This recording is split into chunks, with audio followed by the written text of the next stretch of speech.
آج ہم ایک خاص مواد کا جائزہ لے رہے ہیں۔ یہ مبینہ آپریشن سندور اور بلوچستان کی موجودہ صورتحال پر ہے۔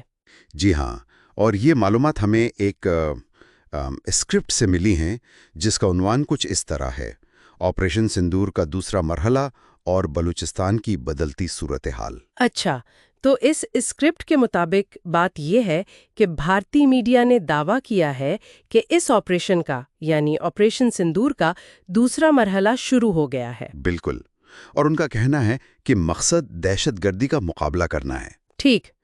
لیکن جو چیز فوراً آپ کہہ لیں توجہ کھینچتی ہے وہ یہ ہے کہ یہ مواد اس مبینہ بیرونی آپریشن کے ذکر کو اور بلوچستان کے اندر جو شورش میں اضافہ نظر آ رہا ہے اسے جوڑتا ہے۔ اچھا، یعنی ایک تعلق بتایا جا رہا ہے۔ جی، ذرائع یہ بتا رہے ہیں کہ مختلف جو علیحدگی پسند گروہ ہیں انہوں نے اپنی کارروائیاں تیز کر دی ہیں، تو یہ تعلق خود اہم ہے۔ تو آئیے اس تعلق کو تھوڑا اور سمجھیں، اس کی گہرائی میں جائیں۔ اسکرپٹ میں کیا تفصیلات ہیں، جیسے حملوں کے بارے میں؟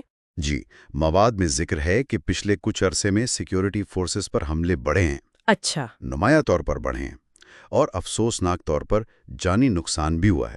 اوہ۔ اور اسکرپٹ کے مطابق جو گروہ ذمہ داری قبول کر رہے ہیں ان کا موقف وہی ہے کہ وہ بلوچستان کی آزادی کے لیے لڑ رہے ہیں۔ آزادی کے لیے، ٹھیک۔ اور حکومت کا رد عمل، اس بارے میں مواد کیا کہتا ہے؟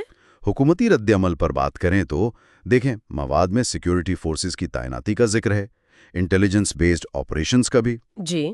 لیکن یہاں ایک آپ کہیں بہت ہی دلچسپ پہلو ہے جو اسکرپٹ میں نمایاں کیا گیا ہے۔ وہ کیا ہے؟ وہ ہے وزیر اعلیٰ بلوچستان سرفراز بگٹی کا بیان۔ اچھا، وزیر اعلیٰ کا بیان۔ اس میں ایسی کیا خاص بات ہے جو مواد نے اجاگر کی؟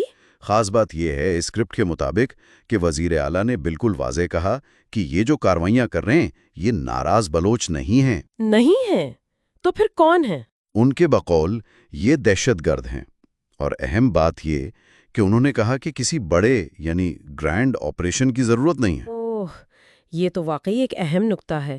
یعنی ایک طرف تو بیرونی آپریشن کا شور، جی، اور دوسری طرف اندرونی سطح پر اسے دہشت گردی کہہ کر بڑے آپریشن کی ضرورت سے انکار کیا جا رہا ہے۔ بالکل، یہ اندرونی صورتحال کو دیکھنے کا ایک خاص زاویہ ہے جس سے مواد میں کافی اہمیت دی گئی ہے۔ یہ بیرونی دعووں سے ہٹ کر ایک الگ تصویر دکھاتا ہے۔ صحیح۔ اچھا، اس اسکرپٹ میں عام شہریوں کے لیے بھی کچھ کہا گیا ہے؟ کوئی احتیاطی تدابیر وغیرہ؟ ہاں، شہریوں کے حوالے سے بھی بات ہے۔ کچھ احتیاطی تدابیر بتائی گئی ہیں، جیسے کہ جو متاثرہ علاقے ہیں وہاں غیر ضروری سفر نہ کیا جائے، اور اگر کوئی مشکوک سرگرمی نظر آئے تو فوراً حکام کو اطلاع دیں۔ یہ ظاہر ہے زمینی صورتحال کی طرف اشارہ کرتا ہے۔ ٹھیک، تو اگر ہم ان سب باتوں کو جوڑیں جو اس مواد میں ہیں، خلاصہ کیا بنتا ہے؟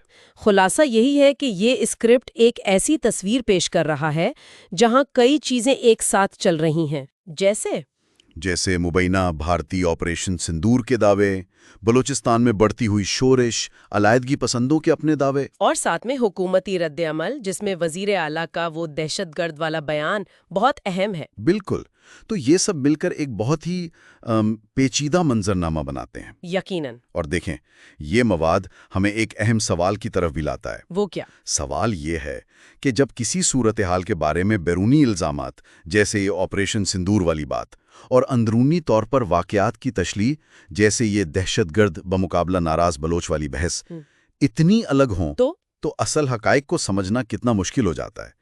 یہ ایک طرح سے ہمیں دعوت دیتا ہے کہ ہم سوچیں کہ معلومات کیسے پیش کی جاتی ہیں اور ان کے کیا اثرات ہو سکتے ہیں۔